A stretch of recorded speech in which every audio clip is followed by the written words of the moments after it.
Kita bisa sergap melaksanakan sholat perintah Allah, itu nikmat. Jangan entengin itu. Betapa banyak mereka yang bahkan keinginan untuk sholat saja itu belum ada. Seorang murid, seorang santri ketika memuliakan gurunya, tidak lain itu merupakan bentuk rasa syukur. Anak memuliakan orang tuanya, itu bentuk rasa syukur. Li'annan nas huwan nawab anillah. Karena sesungguhnya manusia itu adalah wakil-wakil Allah. Fi isalil khairi laka. Masih dalam level kiai yang mu'allim, tapi memposisikan dirinya sebagai kiai yang murabbi, apalagi naudzubillah sebagai kiai yang murabbi. Siapa kelompok ini? Kok semena-menanya menyegel umpamanya.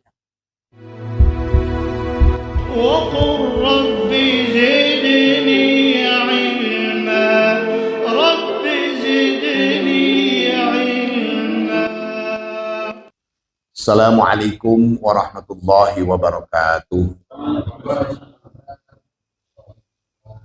Bismillahirrahmanirrahim. Alhamdulillahi rabbil alamin. Allahumma salli ala sayyidina Muhammadin Jazakallah khair. al-fatihi lima uhlika wal khatimi lima sabaqa nasiril haqqi bil haqqi wal hadi ila siratikal mustaqim wa ala alihi haqqa qadrihi wa miqdarihil azim. Rabbi shrah li sadri wa yassir li amri wahlul 'uqdatam min lisani yafqahu qawli, amma ba'du. Fuqara Tijani rahimakumullah. Ini kita masuk pada pembahasan selanjutnya, hadis ke-12. Qala Rasulullah sallallahu alaihi wasallam. Rasulullah bersabda, la yaskurullaha man la yaskurun nasa. Tidaklah bersyukur kepada Allah siapa? Man la yaskurun nasa, yakni orang-orang yang tidak bersyukur kepada sesama. Tidak dianggap bersyukur kepada Allah orang yang tidak bisa bersyukur kepada sesama.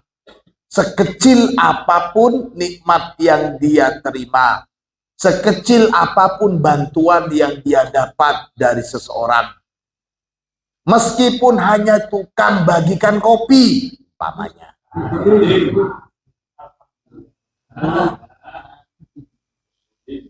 Syukurnya kebutin dulu, jangan langsung ke alhamdulillah. Makasih Din. Tekala bilang alhamdulillah, mendeng nyerodeng ke saya bagi kopi. Ini la yaskurullaha man la yaskurun nas. Tidak termasuk orang yang bersyukur kepada Allah jika tidak bersyukur kepada sesama. Tentu ini bahasannya bukan tidak bersyukur lagi kepada Allah, tapi termasuk indikasi bersyukur kepada Allah ketika kita pandai bersyukur kepada sesama.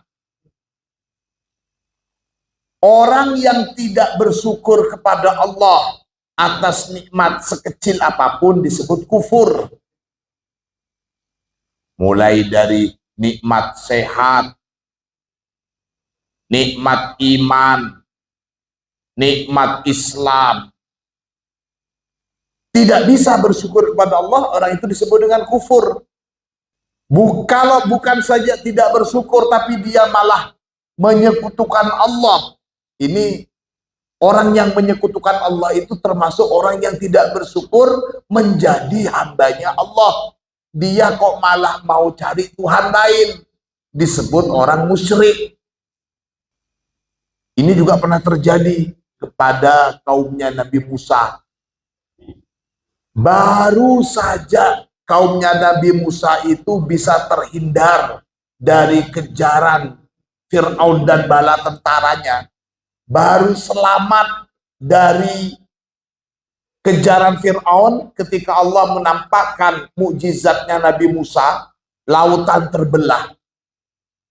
Baru selamat dari itu, kemudian setelah naik ke daratan, mereka melihat sekelompok orang-orang yang menyembah Tuhan selain Allah.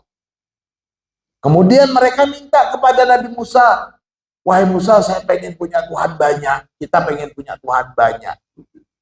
Tentu karena kebodohan mereka.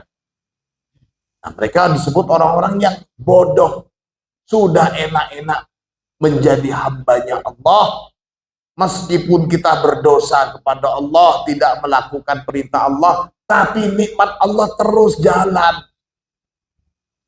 Tidak ada istilahnya orang yang tidak menyembah Allah, kemudian tidak bisa nafas.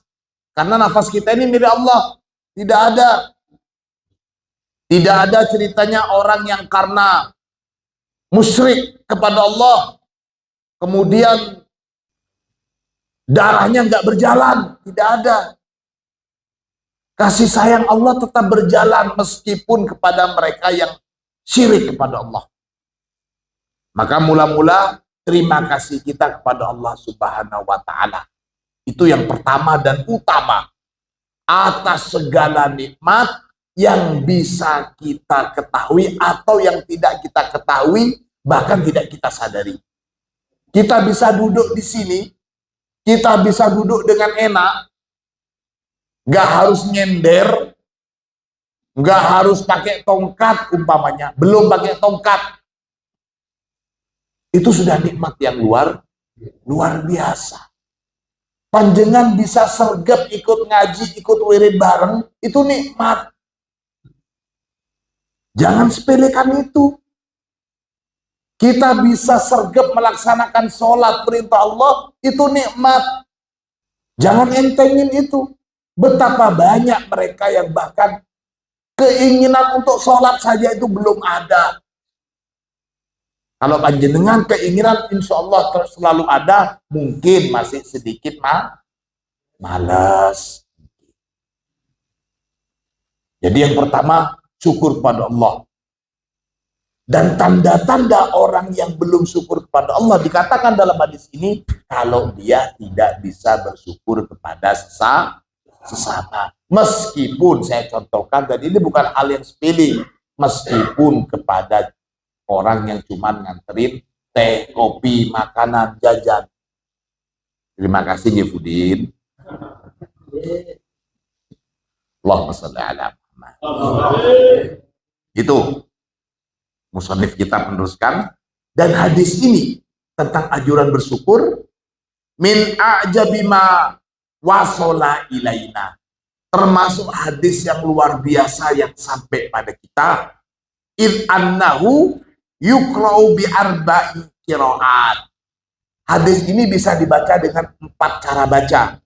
Wa kullu qira'atin laha maknan jadidun bi ghairi taghayyurin fi mabnahu. Bisa dibaca la yaskurullaha man la yaskurun nasa. Bisa dibaca di sini bidomillah wan nas, la yaskurullahu man la yaskurun nasu. Allah tidak akan bersyukur kepada orang di mana orang lain tidak mensyukuri dia. Ada juga bifathil fa, bifathillah wa dhammin nas, la yaskurullaha man la yaskuru annasu. Ada juga qiraah bidomillah wa fathin nas, la yaskurullahu man la yaskurin nasa. Ini tentang pemaknaan berdasarkan qiraah. Kita tidak akan membahas masalah bahasan-bahasan ini. Termasuk juga syukur kita kepada Rasulullah, syukur kita kepada guru-guru kita, kepada orang tua kita. Dan seorang murid, seorang santri ketika memuliakan gurunya, tidak lain itu merupakan bentuk rasa syukur. Anak memuliakan orang tuanya, itu bentuk rasa syukur.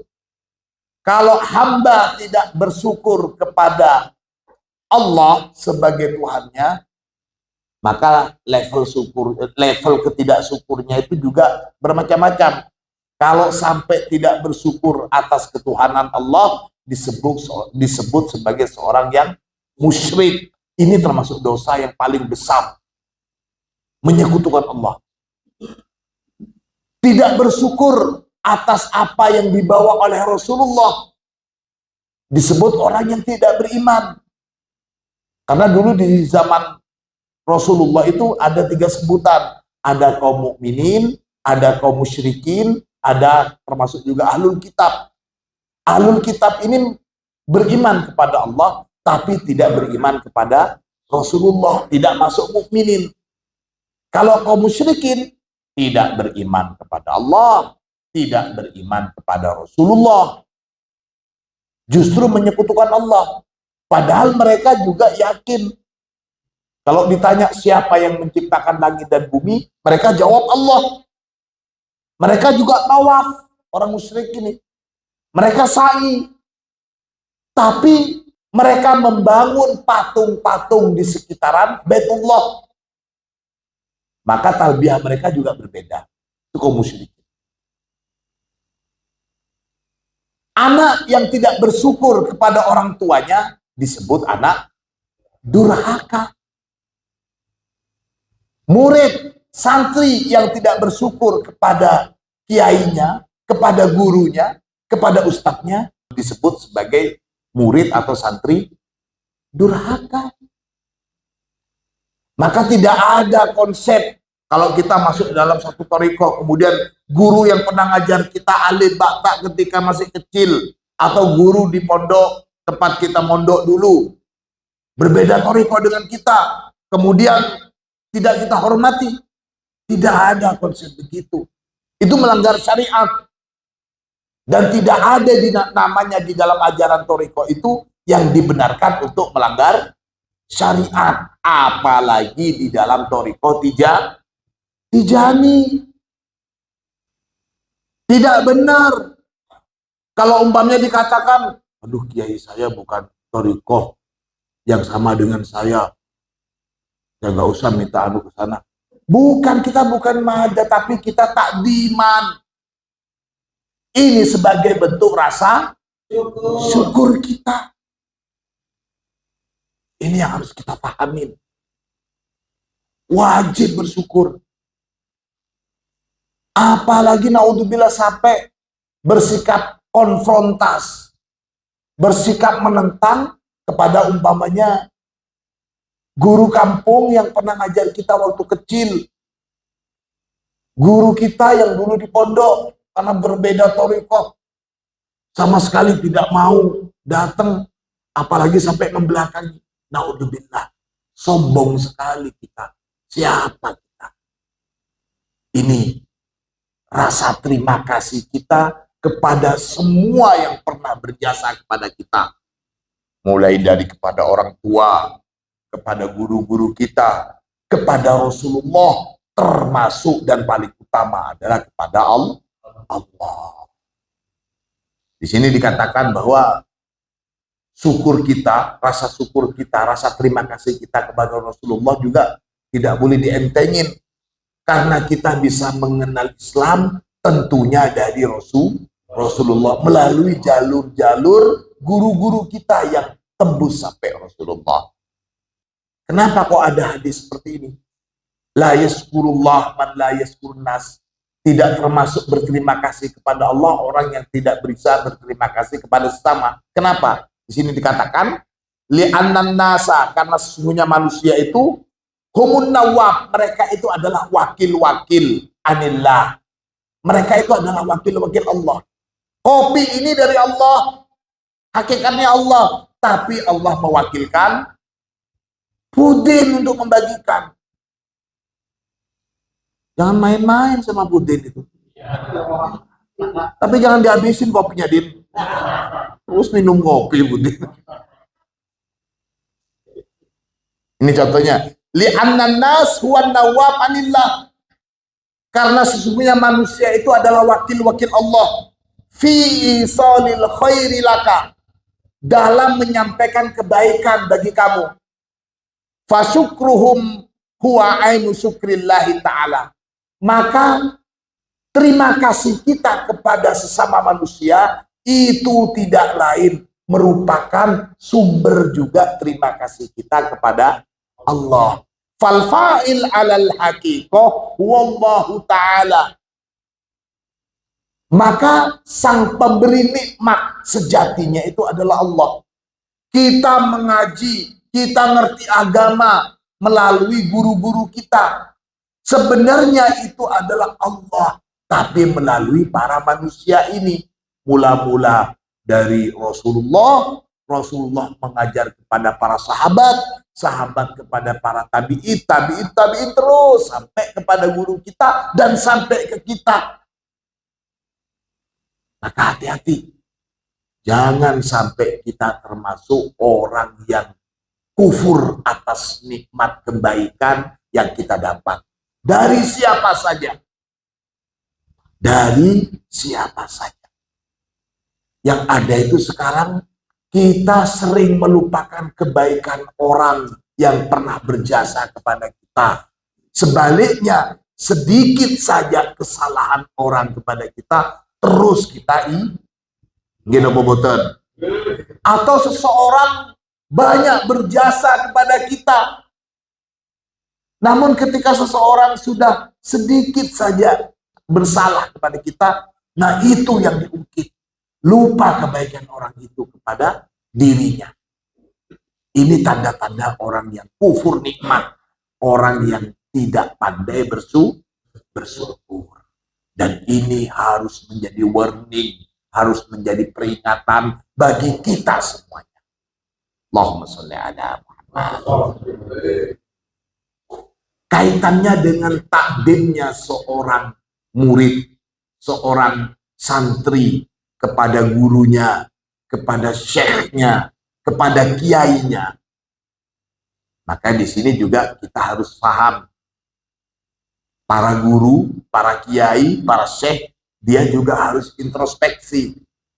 Di dalam kitab Kunuzul Quran kita tahu, ustadz itu, guru itu, kiai atau syekh itu ada 3 jenjang, ada 3 macam. Ada syekhut ta'lim, atau yang disebut dengan mu'allim. Ada syekhut tarbiyah, yang disebut dengan murabbi. Ada juga syekhut tarkiyah yang disebut dengan murabbi. Yang kita sebut dengan syekhul ruh, gurunya ruhaniah kita. Nah, 3 macam kiai ini kita harus paham juga. Kita harus paham. Ada guru yang tugasnya itu mentransformasi ilmu, mentransfer ilmu pengetahuan, memberi ilmu baru atau semangat dan sebagainya. Tidak lebih dari itu. Yang lebih tinggi dari mu'allim adalah murabbi. Objeknya seorang murabbi, seorang pendidik itu adalah hati. Bukan cuma di dalam akal atau ilmu saja, tapi pada sikap dan laku. Tentunya dicontohkan oleh sang murabbi. Untuk pendidikan ini tidak bisa model seperti ini, apalagi pakai slide, pakai papan tulis, model ngaji seperti ini nggak bisa. Saya begini tidak lain, paling tinggi level saya ini di muallimnya, bukan di murabbinya, apalagi sampai murokki. Kalau yang murokki ini sudah betul-betul syekh atau guru atau kiai yang mengantarkan muridnya bisa usul pada Allah. Perhatikan ini. Tentunya dengan syariat yang benar. Sekarang ini, selain banyak orang awam yang gak paham masalah seperti ini, dan karena kekurang pahaman banyak kalangan awam, banyak mereka yang katanya dinobatkan sebagai ustadz, sebagai kiai tapi lupa pada posisinya. Masih dalam level kiai yang mu'allim tapi memposisikan dirinya sebagai kiai yang murabbi, apalagi naudzubillah sebagai kiai yang murabbi. Kiai atau syekh yang ketika dia berbicara, muridnya atau santrinya itu sudah tidak boleh lagi menggunakan akalnya. Kisah-kisah seperti ini kita sudah sering ngaji di kitab tasawuf, contohnya di Jauharatul Ma'ani. Itu banyak itu kisah-kisah yang tidak masuk akal, bahkan di luar syariat, cenderung melanggar syariat. Itu dilakukan oleh para syekh-syekh murabbi. Dan syekh murabbi ini salah satu tandanya adalah dia tidak suka banyak menerima murid. Dia harus betul-betul menyeleksi muridnya. Tidak sembarangan. Sunan Kalijogo saking pengennya diakui oleh Sunan Bonang, ketika disuruh, ya tunggu di sini kamu, di pinggir kali, nunggu di tongkatnya bertahun-tahun. Ya sudah begitu. Sudah nggak bisa main akal lagi. Ini untuk seorang syekhul murabbi. Nah sekarang banyak kiai yang cuma level mu'allim tapi memposisikan diri sebagai murabbi. Hingga dengan alasan mau mentransfer batin, mau transfer ruhaniyah, maka dengan cara naudzubillah sebagaimana yang sering kita dengar dan viral itu. Di sini kemungkinannya dua. Karena masyarakat memuliakan orang yang sebenarnya tidak dalam posisi mulia seperti itu, atau orang yang mulia ini lupa kalau dirinya mulia. Karena kiai juga manusia. Ini hal-hal seperti ini. Jadi ketika ada rame-rame satu sosok begini kiai, semuanya terimbas. Maka adalah satu kelompok yang menamakan dirinya pembela wong cilik, pembela orang awam, dengan semena-mena langsung menyegel satu pondok pesantren. Apakah itu benar? Tentu tidak bisa dibenerin juga. Siapa kelompok ini? Kok semena-menanya menyegel? Ada aturannya juga. Kita berada di negara hukum. Tidak boleh asal main hukum. Siapapun dia, meskipun katanya seorang keturunan Ningrat atau keturunan Raden atau kiai besar, ya nggak bisa sembarangan seperti itu. Tetap proses hukum yang bersalah sebagaimana hukum pada umumnya. Tapi jangan dolimi satri-satri yang lain, juga para guru-guru yang mungkin mengajar di lembaga itu. Kalau main segel-segel kemudian sekolahnya gitu begini-begini, kasihan pengajar-pengajar yang tidak tahu menang. Ini para hadirin sekalian rahimakumullah. Hal-hal yang perlu kecermatan untuk memahaminya. Seorang murid, seorang santri, seorang pelajar wajib memuliakan gurunya, memuliakan kiainya, memuliakan ustadznya sebagai bentuk syukur.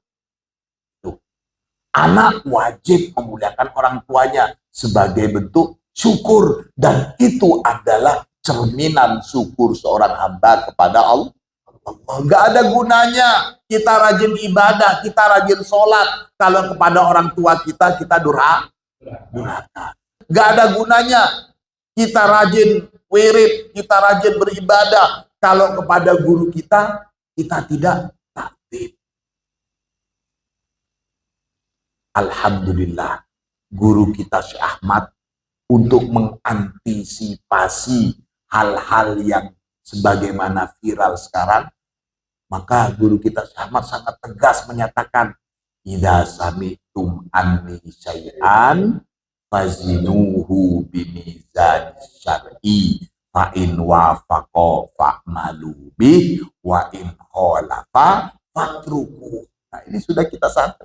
Jadi nggak ada kita lihat umpamanya ada seorang mukaddam yang lapah-lapah mau mentransfer gini, kemudian nyuruh ikhwan atau menyuruh istrinya ikhwan untuk sekamar dengan kiainya, enggak ada. Itu langsung sudah bertentangan dengan syariat. Itu ditolak di dalam Tijani. Di dalam Thariqah Tijani tidak ada alasan untuk lap mahelap. Ini cekli membeli, cekli membeli.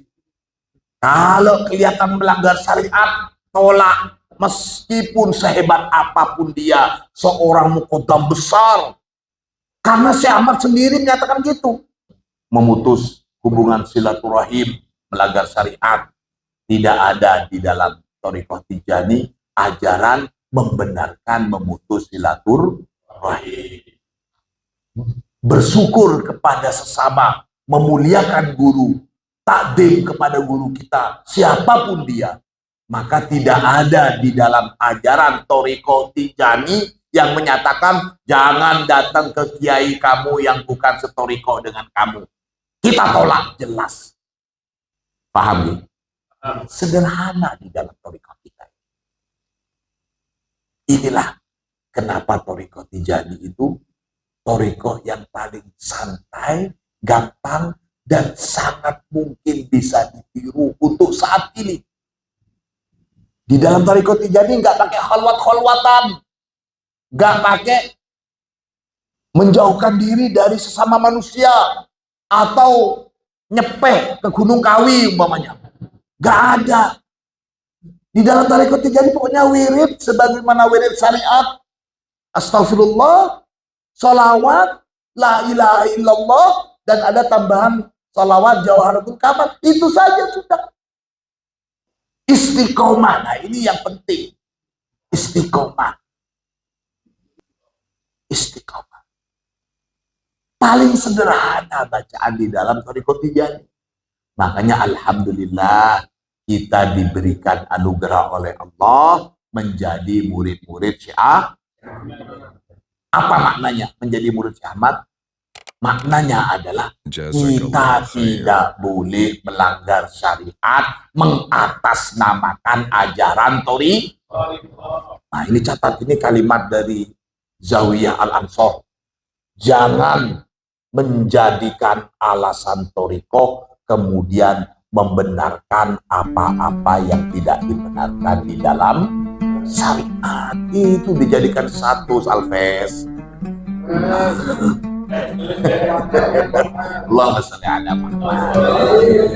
Saya kira itu yang bisa kita sampaikan. Mudah-mudahan itu kita bermanfaat. Al-Fatihah. Jazakallah khair.